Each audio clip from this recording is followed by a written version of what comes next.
Jonathan McClellan, president of the Minnesota Justice Coalition. We are part of a collective of organizations that work with the families and community to draft and advance legislation and other policy initiatives at the state capitol here in St. Paul and in Washington, D.C. I want to give my deepest condolences to the families who should not have to be here and whose lives have been changed forever.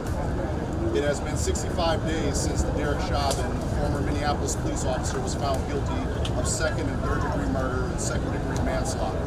Chauvin, who has never expressed remorse for George Floyd's death, even after the verdict was reached on April 20th, 2021.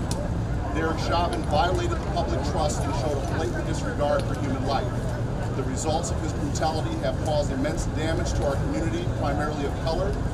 Further, this incident has sparked outrage around the world.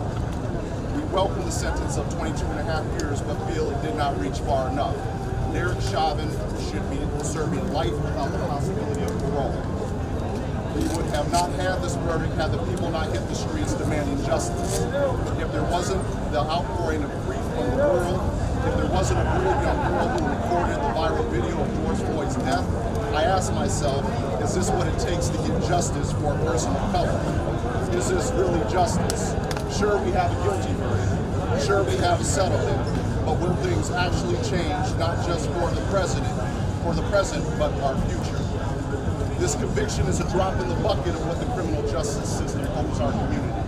Sadly, this will be only the second time in modern Minnesota history that an officer has been sent to prison for murdering a human being on the job. Absent any substantive change in legislative policy, has anything really changed?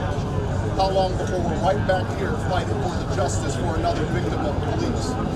We know their blueprint: murder, lies, stall, attack the reputation of the victim, cover up, and repeat. We are the state that has failed to correct the wrongs of the past and the wounds it has inflicted on communities of color through state-sanctioned violence. We must continue to carry this fight into the legislature and Congress. We must change and dismantle the systems that allow and have allowed the Derek Chauvins to thrive behind the coded slogan of protect and serve. We demand transparency, accountability, and justice for all stolen lives, even the ones not caught on camera. Our greatest failure is to do nothing knowing what we know. We must wrap our arms around these families. This conviction and sentencing has a special impact on these families who are still fighting for justice for their loved one and can only dream of a trial, let alone the sentencing of a killer. So while we fight for change in the legislature and in Congress with policy, we ask that you not forget what was revealed behind the veil. We ask that you not forget the pain of these families. We ask that you not forget our commander. Thank you.